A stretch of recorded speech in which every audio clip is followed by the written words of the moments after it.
The future of jazz is in good hands thanks to the talent and output of Anaïs Reno.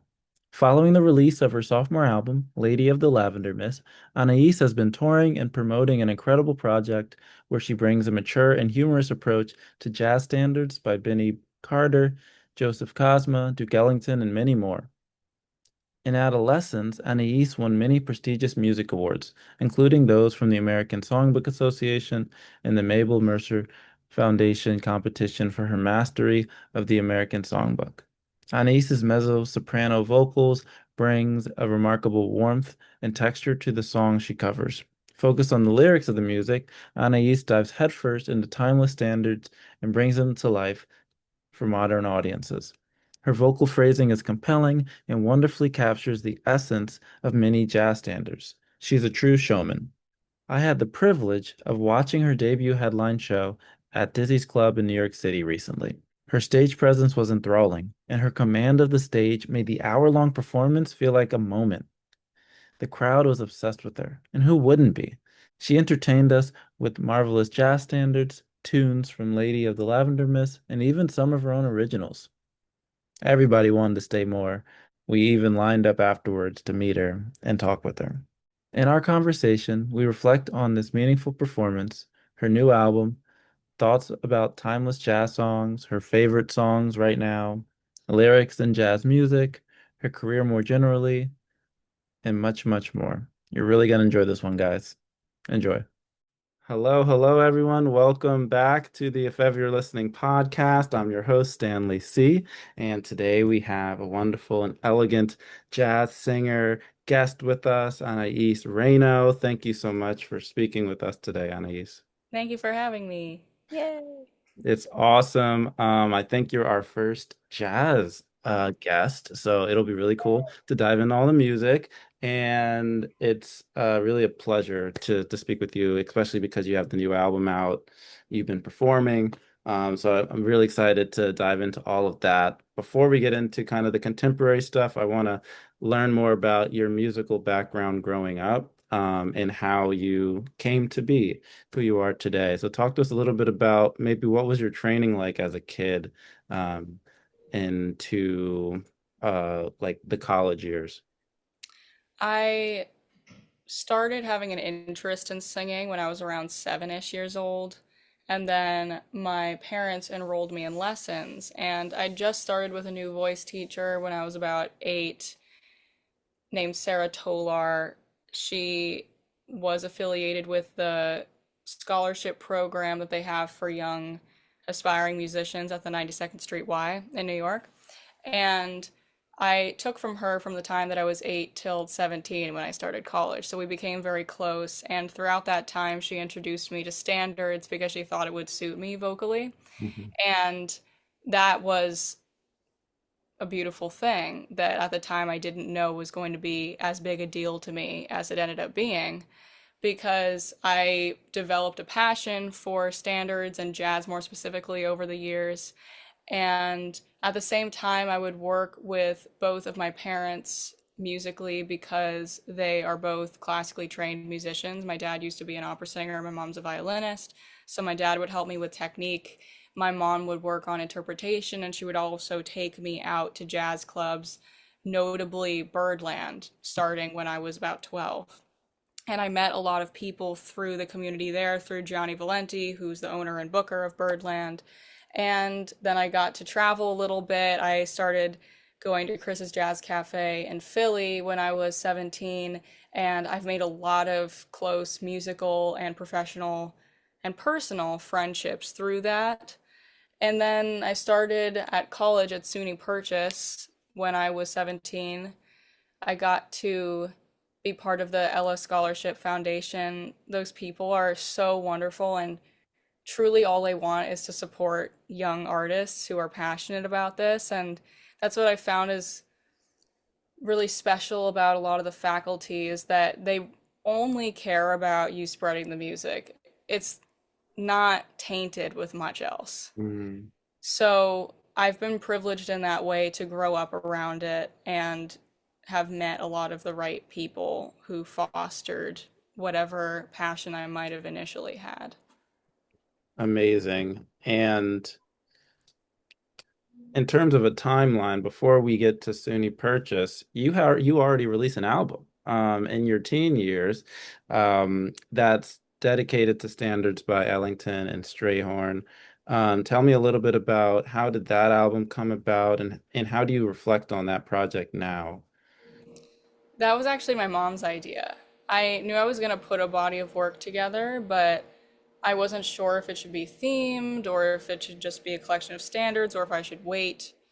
And my mom said, "Why don't you do an album of Ellington and Strayhorn? Because you've been singing this music. You've already done tribute shows to them at Birdland before and talked about everything you love about them for a couple years. So, if anything, this might be the perfect way to open up your sonic discography."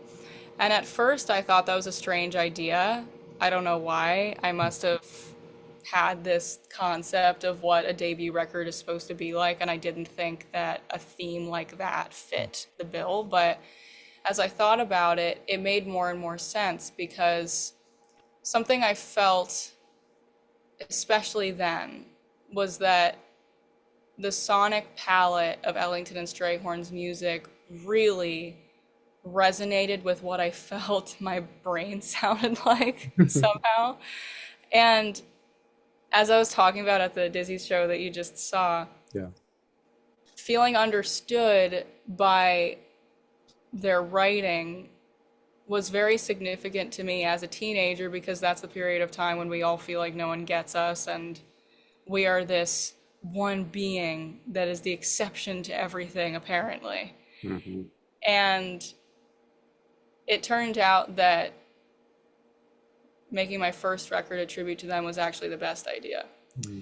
So, thus started the process of researching, learning more music by them, starting to lean into the aspects of their writing that touched me so much, and then try to replicate that in my own writing later on, not to sound like them, but to understand what it was that was so poignant to me. I am very happy that through studying further at school, I can actually hear now what it was that was making me feel that way and trying to find other ways to creatively juice that as much as I can. I want to dive a little bit deeper into that part before my next question. What do you think, knowing now more of the technical side, that you were gravitating towards in their music as an adolescent? The harmonic landscapes that they paint Hmm. are so particular to them. You know, the way that both of them utilize, I'm going to get all theory nerd here, but Go laying in. on the sharp 11 of a chord, for example, Hmm. I now understand why one of my favorite songs of Strayhorn's, "A Flower is a Lovesome Thing," was so evocative to me. It's because everything lays right there on the sharp 11, and then he knows exactly when to departure from it. And it's also the lyricism on Strayhorn's part. I mean, you hear the lyrics to Lush Life and to Passion Flower, "A Flower's a Lovesome Thing." These lyrics are not contrived in the slightest. They are as honest as they come, even in their poetry. And that's something that was really great for me to learn from a young age because whenever I write, my preferred style is more metaphorical. And to hear an example of that that translates so well, that is still very easily understood, at least on a surface level, in music, was priceless. Because it is different to read poetry on a piece of paper and then listen to it. When you're listening to it, you have to be able to receive some layer of it quicker because you are not in a setting where you can easily devise what means what in the moment. You know, when you're reading poetry, there's kind of an assumption that you're going to read it several times, that you can hang on one part, go back if you need to. Performing, that's just not the nature of the beast. And so there is a skill in writing with metaphor, writing with symbolism that has layers yet to be uncovered, but can still be at least somewhat understood on the first listen. And this is something that I'm really trying to nail right now as I write more. And it's something that I constantly go back to Strayhorn's work for inspiration and guidance on, because that lyricism is simply unmatched, in my opinion.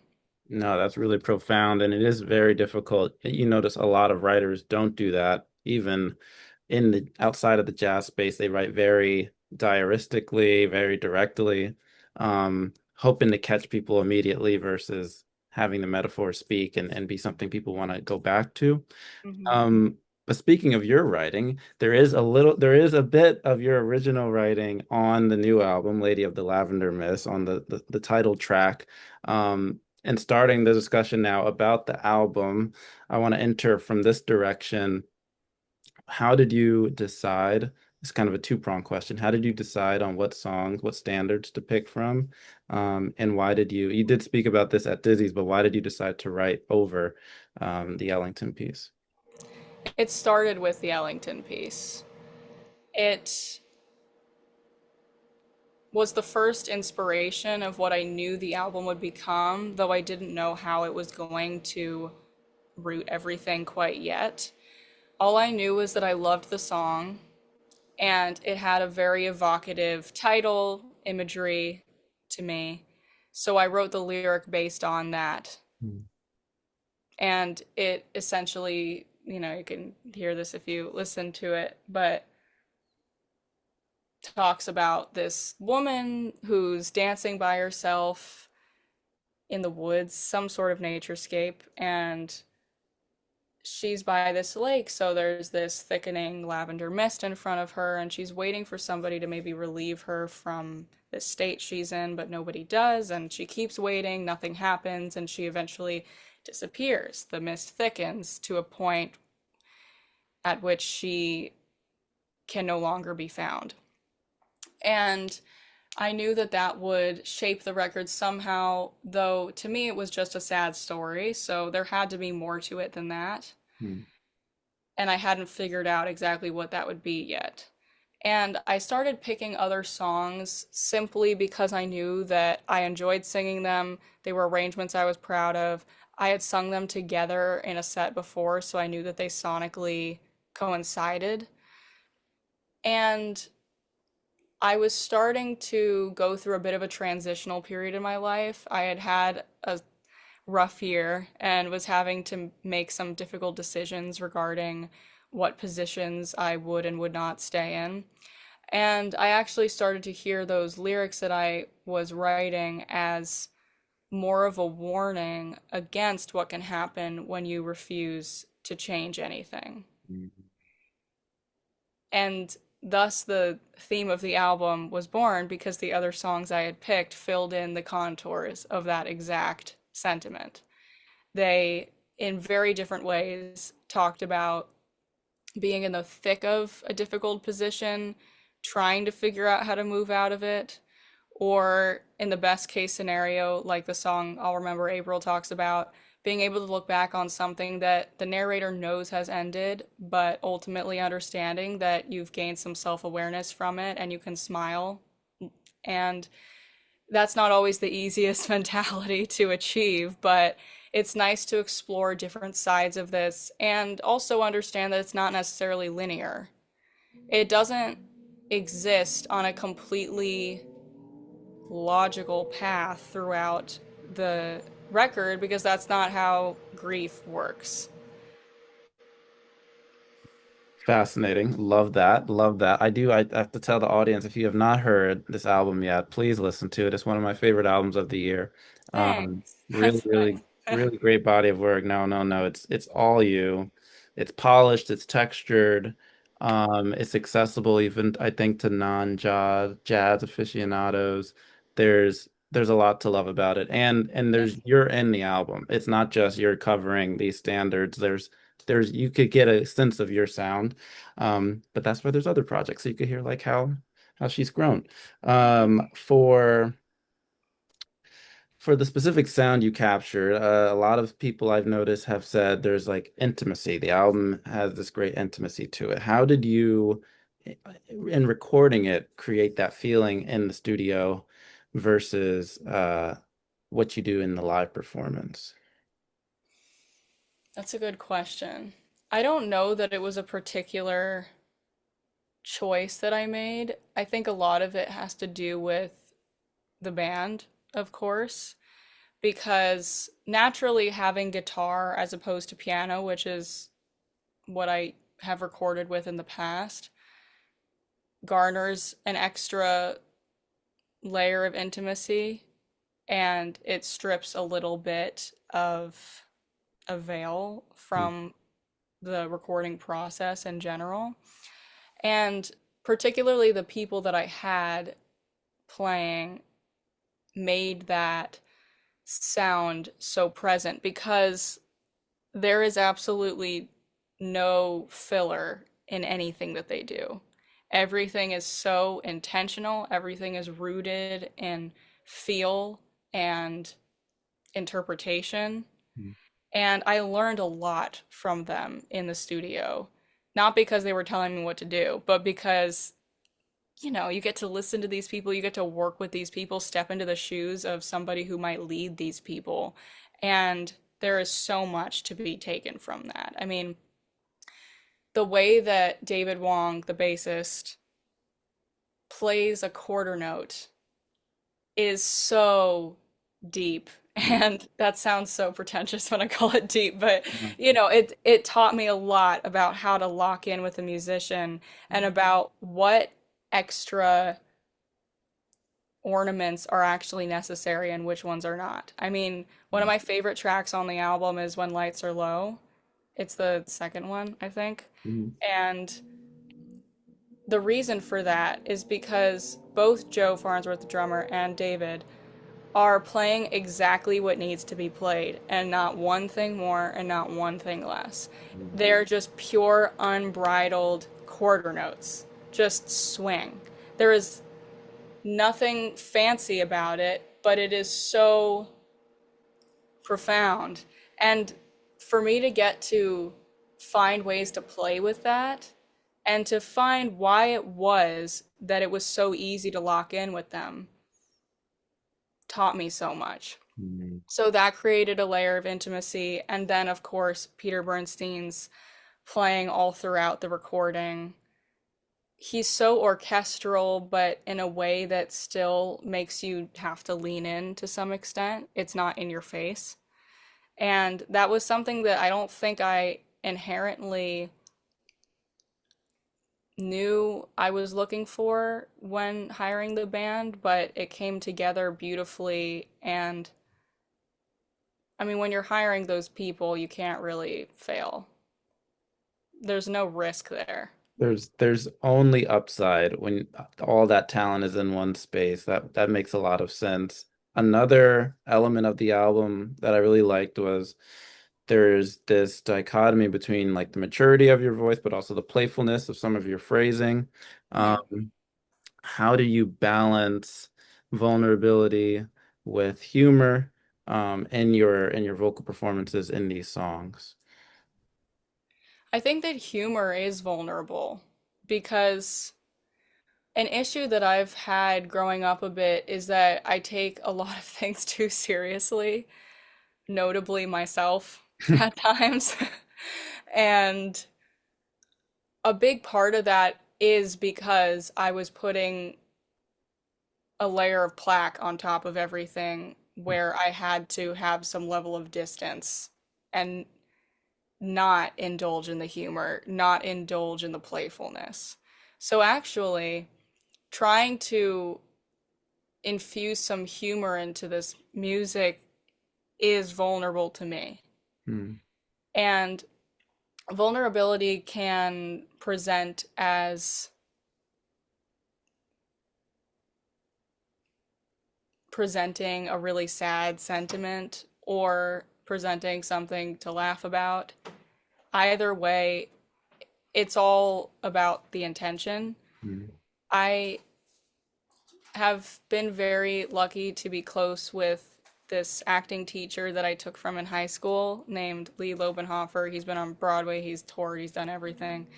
And one of the most poignant things he ever said to me was that having a feeling or a mood that you're superimposing on something is general, Mm, but having an intention is specific.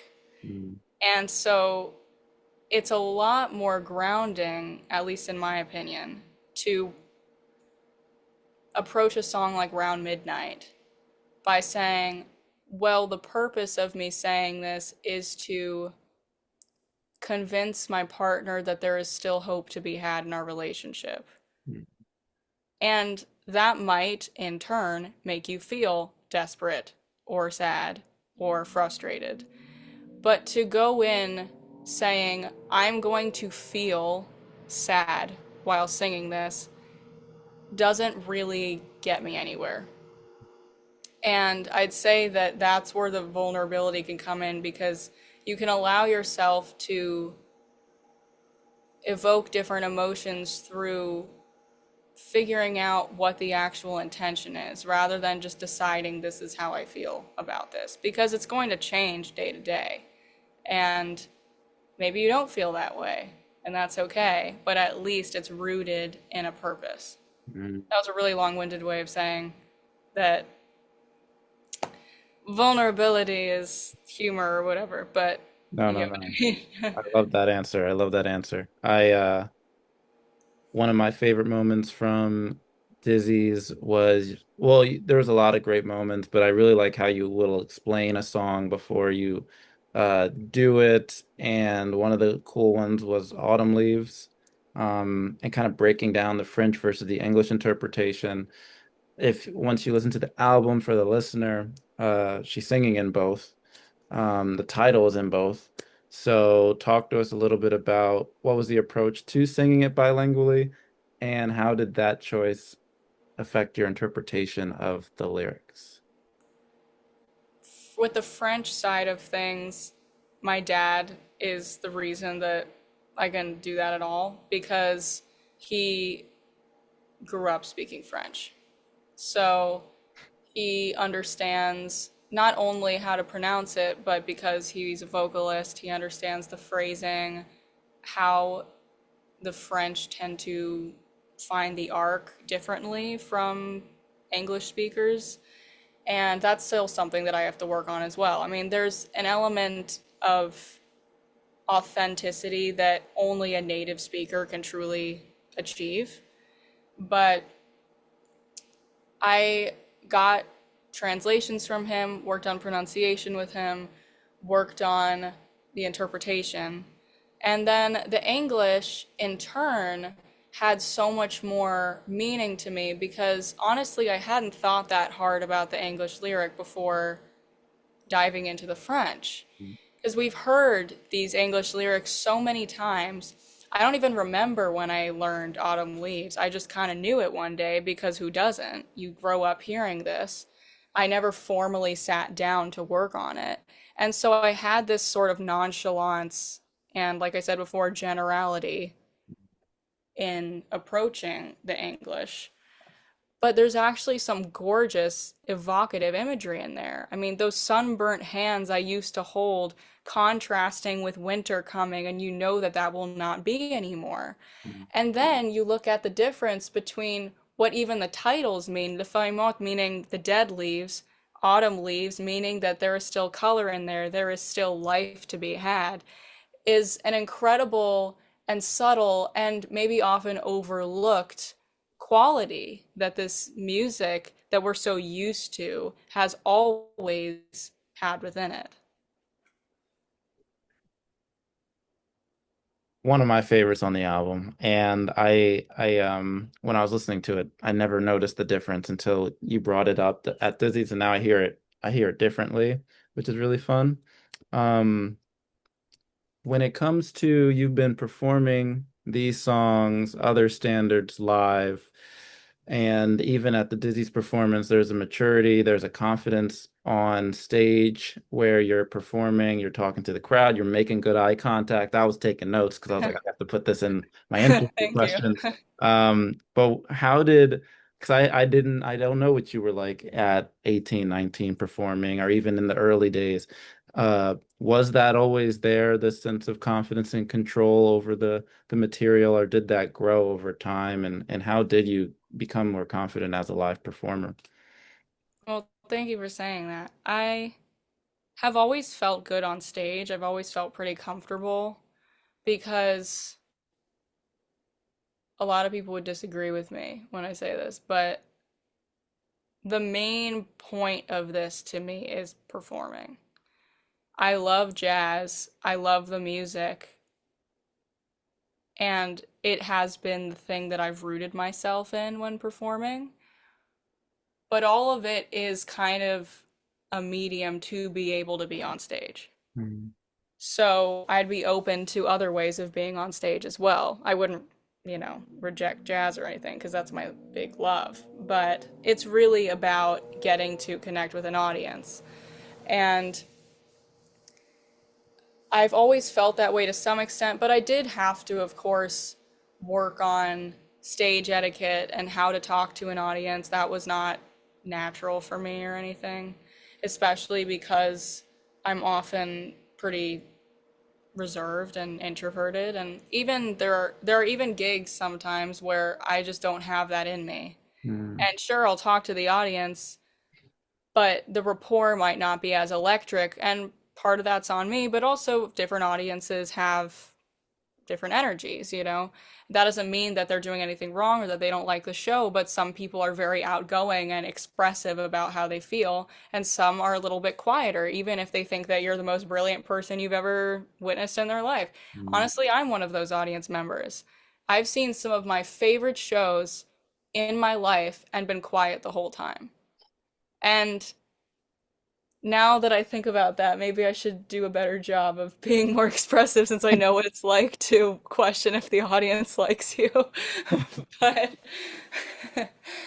to be honest, people have different personalities, and that's something that I've had to work on adjusting to Mm. while on stage, not being put off by that because there's nothing inherently wrong with that.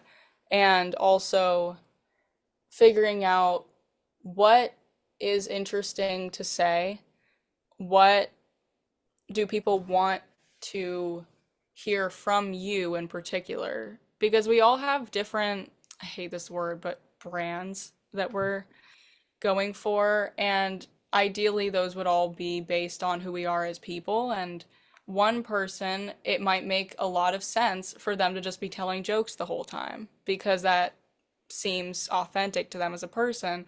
Another person, it might make sense for them to actually say very little and do most of the playing. And then I feel that audience members can often sense what has been natural to you and what might be a little bit more contrived. So trying to figure that out within myself and then observing it in other people that I watch has been a big part of growing up and honing and continuing even now to hone whatever stage etiquette or performance experience I give the audience. Mm. One tidbit I got when I was heading to the elevator after meeting you, there was a group I was seeing other people and we were just talking about the show and talking about how great you were, and they were like, "Yes, her performance, her like show is like she became so confident. Like she's like Oh, even more confident than we've seen her in the past." So I was like, "Okay, that's cool. That might be a question. Like how did that happen? mhm. What's that transition?"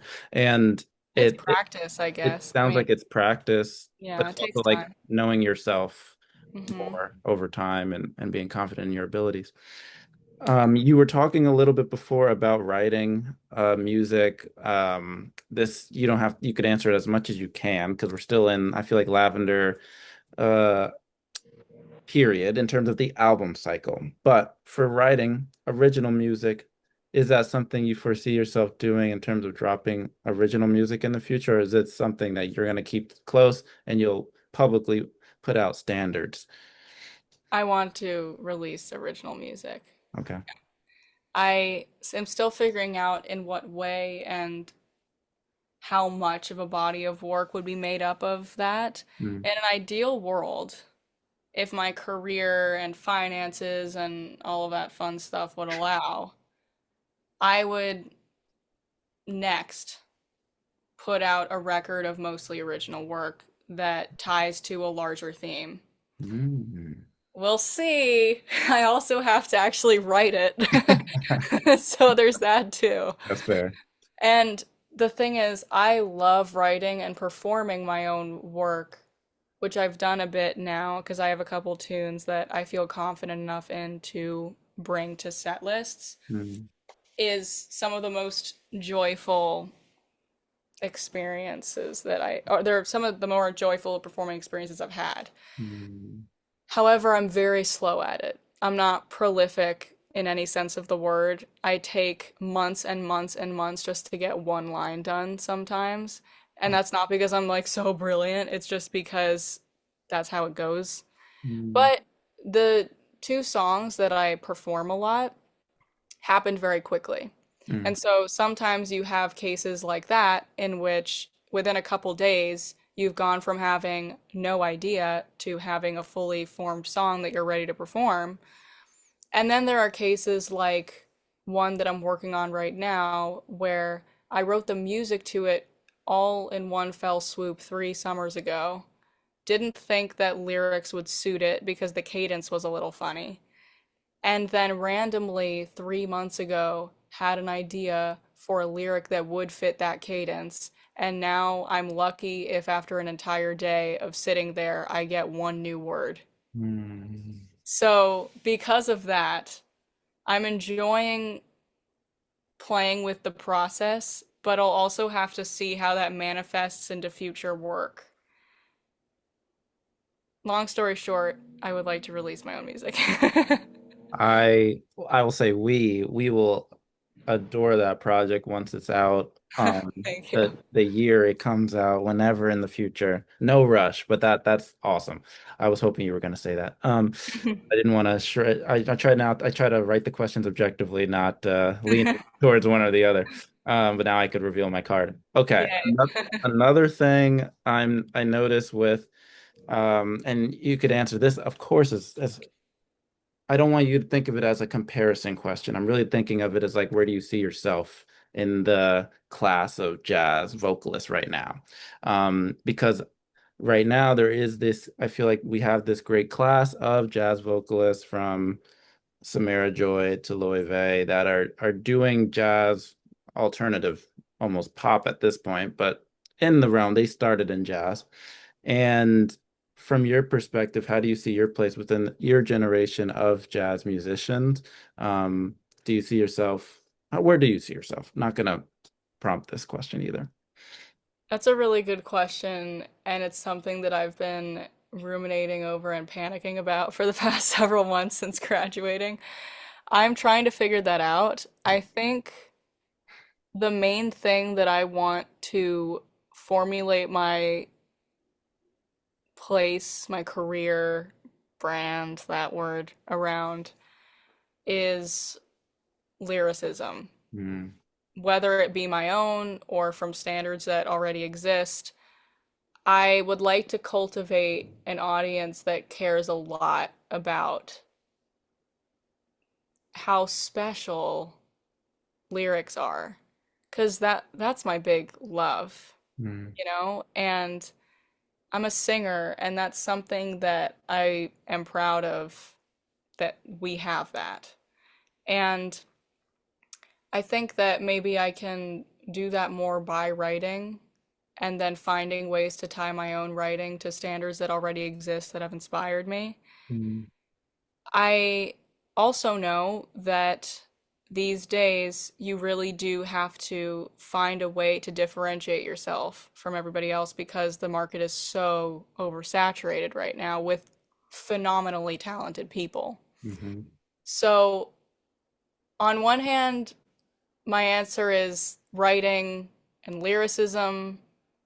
On the other hand, I have no idea, and I would love to know, but I'm trying to figure it out.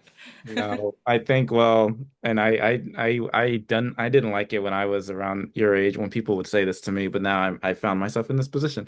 You have time on your side. Is really I think the benefit. So you could screw up a whole bunch of times with the lyrics, and you'd still only be. in your early 30s in 10 years of doing this. Hopefully you're gonna explode before then. Mm, You're already a sizable artist, but thank you. looking at the lyrics, I wish now I did a lot more lyrical questions about the lyrics. But I Okay. will say, in terms of the songs, I'm looking up the track list right now of tracks that did stand out to me, which I'm going to butcher their pronunciation, but Point Siana, Point. Yeah. and Kiss and Run, which was my favorite of your Oh, live performances. Uh, a lot of it was the lyrics. A lot of it was they were funny, but they were also romantic in tone. And the way you pull those out of the songs, whether they're standards or whether they're originals, I think is a testament to yourself as an artist. thank you. No problem. Okay, last of my specific to you questions, and then we're going to get into the if ever you're listening questions that I ask everybody. Um, do you feel a responsibility to preserve jazz tradition, or are you more interested in reinventing it? I don't know that my goal would be to reinvent anything. I think I would more so want to talk more about the parts of it that I love so Mm, much. Because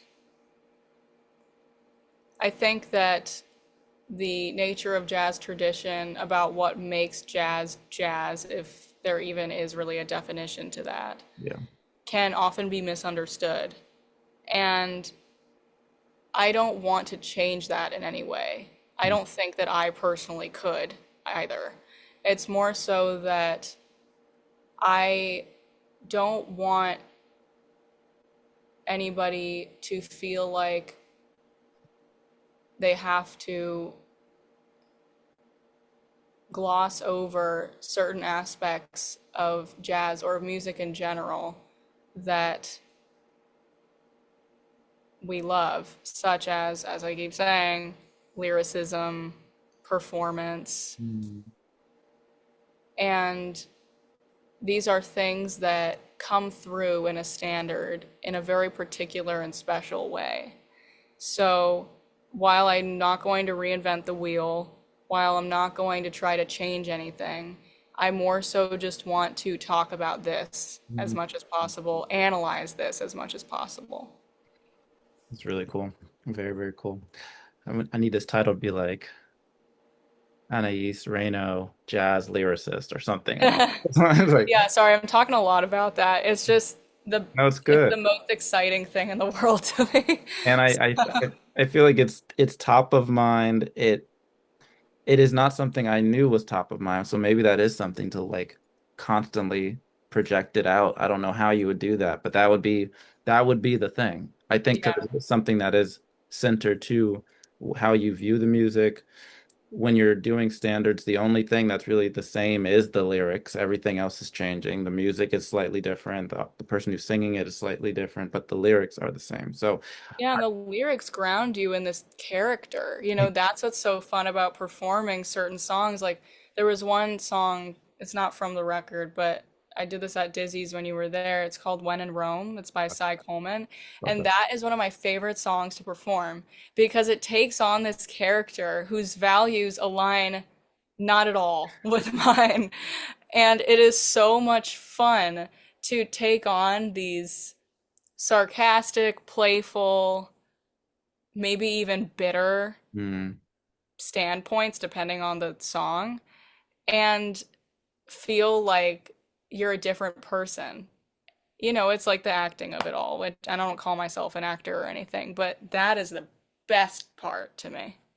and the crowd loved that. I do remember the It reaction was fun. really strong. Sometimes you would just say something and the crowd would react, and I could tell you're like, I That's didn't the expect that. best feeling I ever. was like, okay, they're like they're loving her right now, rightfully so. That's the best feeling. If you can make somebody react to something that you do because of the way you deliver it, that's cloud nine for sure. I love that. I love that. Is okay, new question, not written down. A lot of these I have not, which is how I like these interviews to go. The you have a couple upcoming shows in the on the West Coast, Pacific Northwest.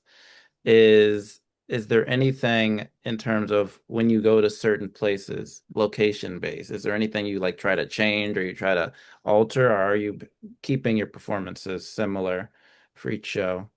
That's a good question. It depends. I largely keep things similar because the point is that I'm bringing myself, but there will obviously be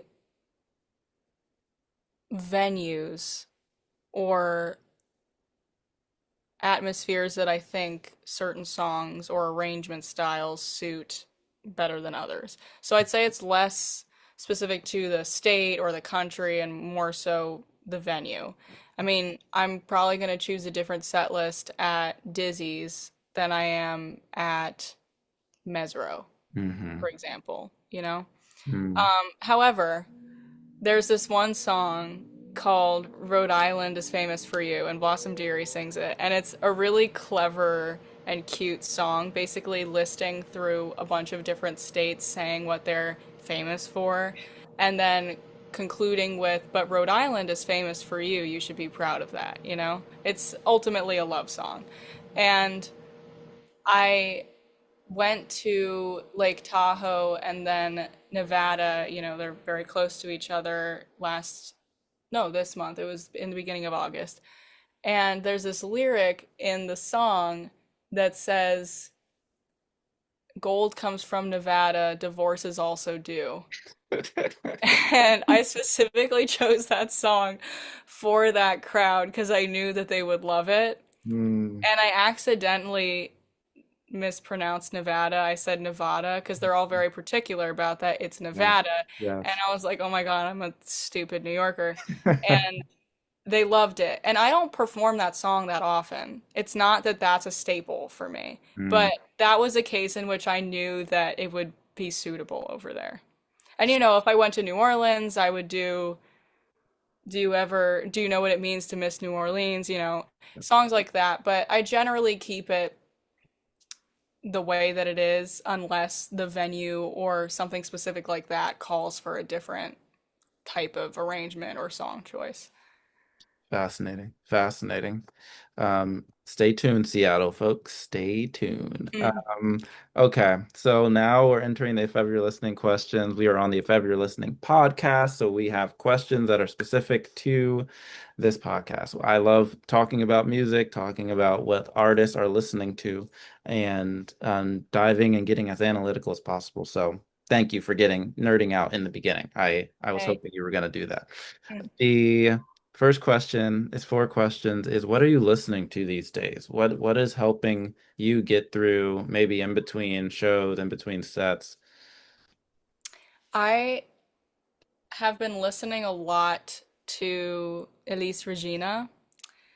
There was a song on the Dizzy set called Bala Con Bala that is from her record from 1971 called Elise. And there's a song right after Bala Con Bala. Honestly, that whole record is just so incredible. And I've been listening to it over and over and over and over again. It's one of those things where I finish it and then I restart it because it is that addicting. And I also listen a lot to this artist, you might know her, named Madison Cunningham. But yeah, Yeah, she's so cool. And I love her writing specifically on her, I think 2022 album, Revealer. yeah. That's something where I get very inspired lyrically and maybe sometimes even get ideas of topics to write about because she's so interesting and the way that she plays with time signatures and harmony is very unique, but not in the sense that it feels like she's trying to be hip. It sounds like it was meant to be written that way. Mm. And I once had the privilege of seeing her live by chance, and I left a huge fan. So I've been listening a lot to those records, and of course, we get requests, the Oscar Peterson trio record, because that's amazing, and I love their arrangements Mm. of Corcovado and Goodbye JD, and it's just a great record. So it's less so entire artists right now. It's kind of just these few records that I'm playing on repeat. Yeah, no, that's a good eclectic pick too. I have to shout out Madison. I don't know her. She's come up a couple times Should on the listen to podcast. Revealer. I know I It's gotta really dive deep. good. She's I really like her cover. This is like super random of Poses by Rufus Wainwright. Oh, I haven't heard that. It's so freaking good. And I was ignorant enough not to know who Rufus was until that. This was a couple years ago. Now I'm a huge fan of him. So thank you, Madison Cunningham. Yeah, I would strongly suggest that record. And she just seems really cool, and I wish she would be my friend. She doesn't know It, I exist. it can So, happen. You never know. These things, the way this whole thing works, you never know how you're gonna get connected to other people. I never would have guessed yeah. half the people I ended up talking with. Um, the next question is about your music. So what song of yours, and this is interesting for you because you do standard. So maybe it's still whatever, however you want to answer this, but what song of yours do you consider the most underrated or underappreciated and why? Should I think in terms of like which song I've recorded? Yeah, yeah. You're like, I love that, but I'm not seeing enough people like love it as much as I do. Honestly,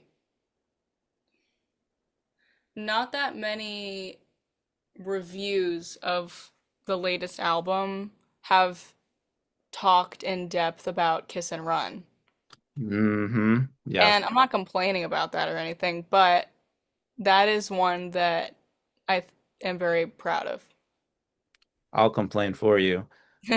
Viewers, I consider myself amongst you. On the independent end, I've seen her do it live. I've obviously listened to the record. It's a standout. That's the first thing I wrote when I was doing my initial review. Yeah, they don't focus on that song a lot. They're obsessed with.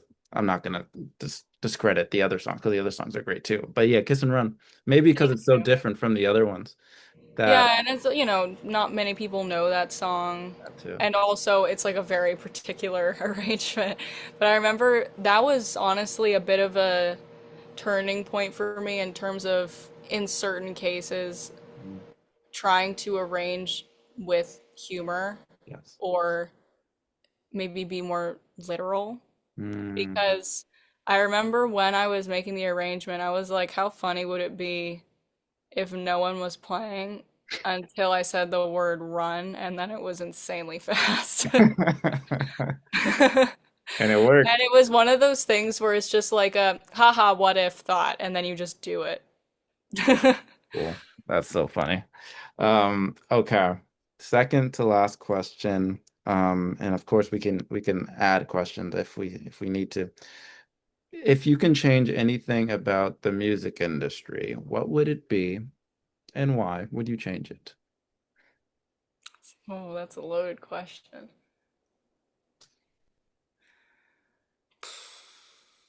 In an ideal world, which we do not live in,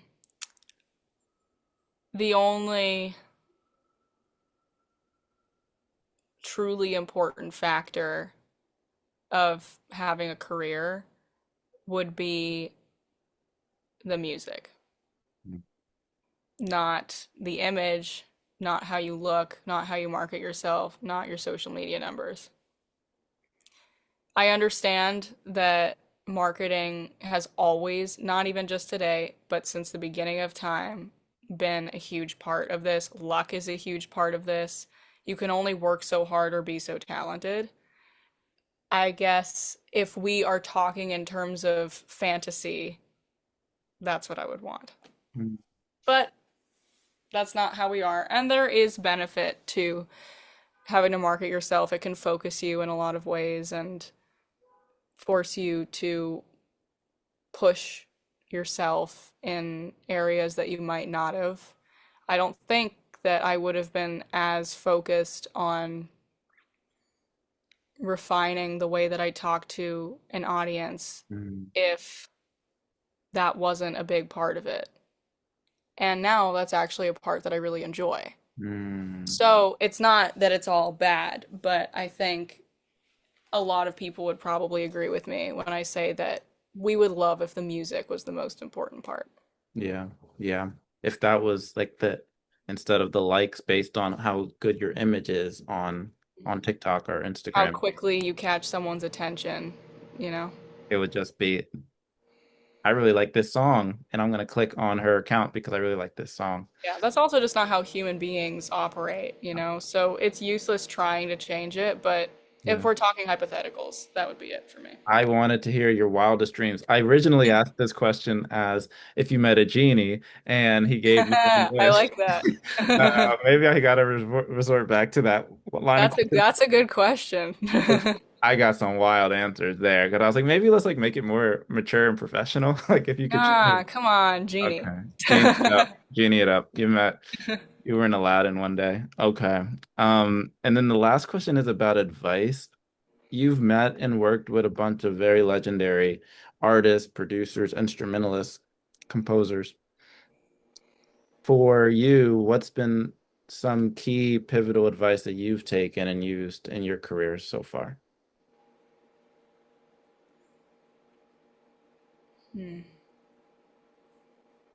I wouldn't say that I've quite taken this yet, but I'm currently working on taking it. I saw Nicole Zaritis post something on Instagram once, and she said to anybody who is comparing themselves to somebody around their age who seems to be further along in their career than you are, remember you're gearing up for a marathon, not a race. No, marathon, not a sprint. That's what it was. And that was very interesting to me because I realized once she said that I haven't thought once about what I want to do when I'm 40 or 50. I have been thinking in terms of the next 5 years max. And to some extent, that's probably a good thing. You can't plan that far ahead, and plans change, and the world shifts in various ways. But when I think about my career and how badly I want to just do things and how behind I feel in some areas, I think, would I be unsatisfied if I did everything I've ever dreamed of in the next 2 years somehow? Would I feel like I didn't have anywhere else to go, anything else to look forward to? And I'm sure if that's my mentality, then I'm never going to be satisfied. Whether I do it in 2 years or 20 years, clearly there's something that has to change internally in order to not reach that point at which I'm just bored. Because I know myself and that's how I operate. But it did get me thinking about the type of relationship I want to have to the pace at which I achieve certain successes. That's really good advice, and I think that that carries to a lot of different professions and way people navigate life. So, Mhm. thank you, Anaïs Reno. You're a gem. You're a Keep gem. You asked keep such doing great questions. Thank you. no, keep doing what you're doing. This is Anaïs Reno, Lady of the Lavender Mist. Listen to the album; it's going to be in the description. Um, is there anything else people should be looking forward to, Anaïs, in terms of where they could find you or where they should look to see you live next? Hmm. I mean, you can find me on streaming services and social media, and obviously the new album's out, so you can stream that, buy it, all that fun stuff. And I am going to be in Philly at the end of September at Chris's Jazz Cafe. I'm going to be doing a couple small concerts in Seattle in October. And actually, in November, I'm going to make my debut at Ronnie Scott's in London during the Ooh. Jazz Festival. So I'm very excited about that. If there are any UK listeners here, maybe that's applicable. Yeah, there's some people in England that listen. That's awesome. Okay, Yay. fantastic. Have a great rest of your day, Anais, and thank you You. again for coming. Yay.